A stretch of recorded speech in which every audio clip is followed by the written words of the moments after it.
Hai Pips, selamat datang kembali di channel saya.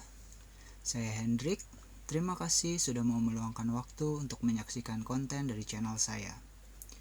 Kali ini saya akan membagikan topik mengenai hal-hal yang terjadi di zaman dulu.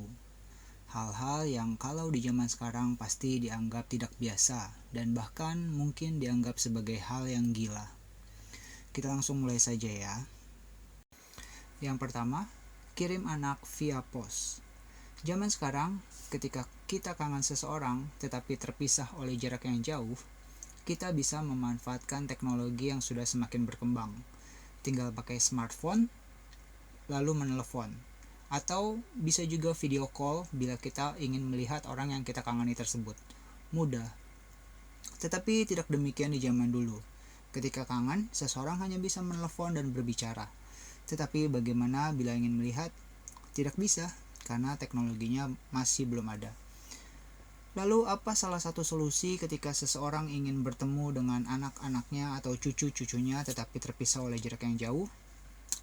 Diposkan saja. Peraturan berkirim barang melalui pos sudah sangat baik sekarang. Sudah jelas apa-apa saja yang boleh dikirim dan apa yang tidak boleh dikirim. Tetapi ternyata di Amerika zaman dulu, sekitar tahun 1913, sistem berkirim surat atau barang melalui pos masih memiliki peraturan yang sangat rancu. Sehingga orang-orang pada saat itu mulai mencoba mengirimkan hal-hal yang tidak biasa. Tercatat dari antara tahun 1913 sampai tahun 1915, ada kurang lebih 7 anak-anak dan bahkan ada balita di antaranya yang telah dikirimkan melalui jasa pos. Orang-orang berpikir lebih murah biaya mengirim anak-anak tersebut melalui pos daripada harus bepergian sendiri.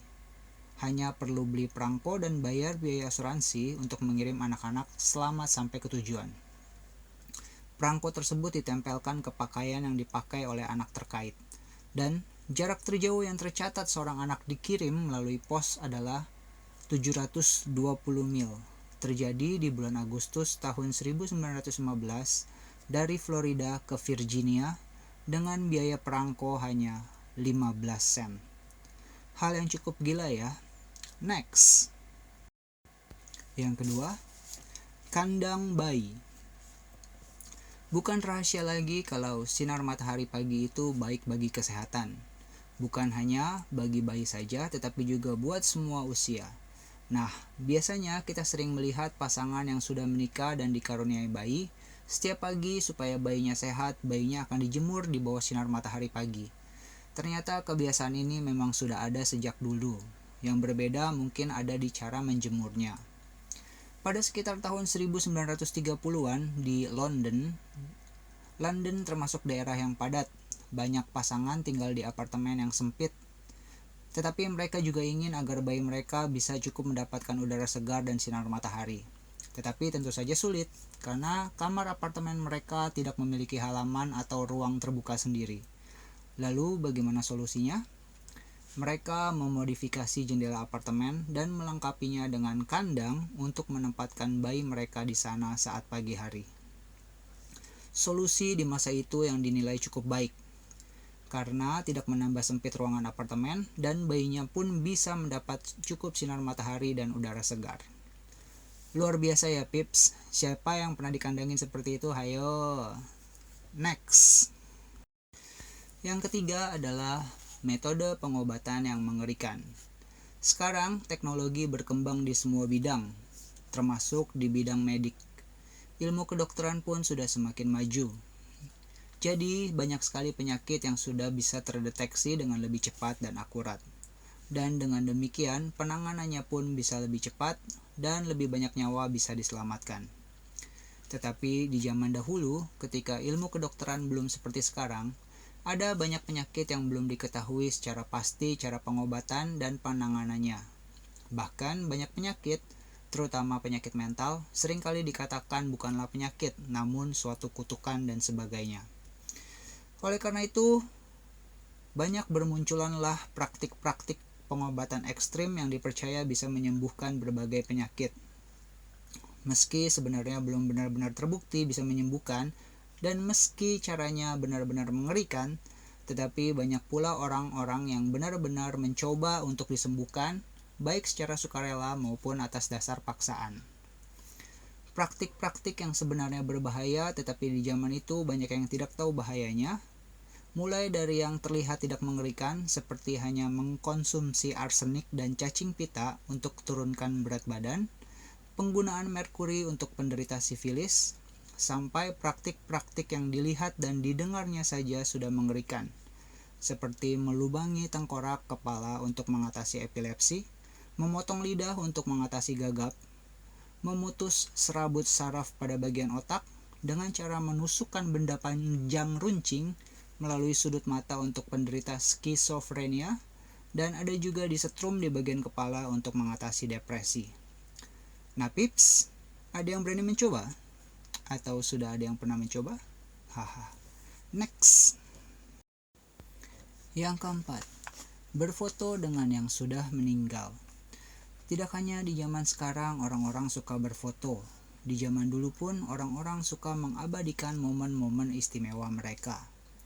Tetapi orang-orang di zaman dulu tidak selfiean ya pips. Sama seperti kita di zaman sekarang, orang-orang di zaman dulu berfoto untuk digunakan sebagai media menyimpan kenangan. Berbagai potret gambar diri atau gambar orang lain menjadi saksi bisu akan suatu peristiwa yang telah terjadi. Dan tentu saja, momen penuh bahagialah yang menjadi paling banyak diabadikan. Namun ada hal yang menurut saya pribadi sangat mengharukan. Bagi sebagian orang mungkin akan dianggap mengerikan. Hal yang dilakukan oleh orang-orang di era Victoria, Inggris pada tahun 1837 sampai tahun 1901. Mereka berfoto dengan orang-orang tercinta mereka yang telah meninggal. Berikut adalah beberapa contoh foto orang-orang yang berfoto dengan orang yang sudah meninggal.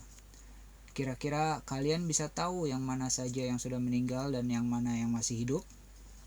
Pasti agak susah pips, karena mereka didandani dan bahkan matanya digambar supaya terlihat seperti masih hidup. Saya pribadi bisa merasakan sedihnya ditinggal oleh orang tercinta, sehingga saya bisa memahami tindakan yang mereka lakukan ini. Mereka hanya ingin ada sesuatu untuk dikenang dari orang-orang yang mereka cintai. Semoga kita semua bisa diberi ketegaran dan keikhlasan ya pips. Next. Yang kelima, yang terakhir, kebun manusia. Siapa yang sudah pernah ke kebun binatang? Saya sendiri sudah pernah. Di sana kita bisa melihat ragam fauna dari dekat, bisa memberi makan beberapa jenis fauna, bisa menonton atraksi yang melibatkan hewan-hewan yang sudah dilatih, dan yang terpenting adalah kita bisa menambah wawasan mengenai jenis-jenis fauna. Tapi tahukah kalian, di sekitar tahun 1870 sampai tahun 1950-an, di kota-kota besar Eropa terdapat kebun manusia. Ya, sesuai namanya. Yang dipamerkan bukanlah hewan, tetapi manusia. Zaman dulu rasisme masih sangat kuat, dan yang dipamerkan adalah orang-orang yang orang Eropa anggap masih primitif. Pameran ini bahkan dipuji oleh sebagian komunitas ilmiah saat itu sebagai pendidikan untuk masyarakat umum tentang betapa masyarakat Eropa telah berevolusi dan menjadi lebih superior dari orang-orang yang dipamerkan itu. Dan mereka menyebut orang-orang yang dipamerkan itu sebagai populasi eksotik. Saya tidak akan menyebutkan orang-orang dari mana saja yang dipamerkan di kebun manusia ini, karena di zaman sekarang tindakan seperti kebun manusia ini adalah hal yang tidak beradab. Mirisnya di zaman itu, kebun manusia ini bisa menarik jutaan pengunjung. Nah pips, bagaimana menurut pendapat kalian? Di zaman modern ini, pasti tindakan tersebut dinilai sangat tidak manusiawi ya. Semua hal ini terjadinya di masa lalu. Di masa sekarang, meski rasisme masih ada, tetapi ada lebih banyak lagi orang-orang yang peduli dengan kemanusiaan. So, don't lose faith in humanity ya pips. Jangan hilang kepercayaan kalian atas kemanusiaan. Oke, Video kali ini sampai di sini aja ya Pips. Semoga ada pengetahuan baru yang bisa kalian dapat. Terima kasih banyak Pips. Bye bye.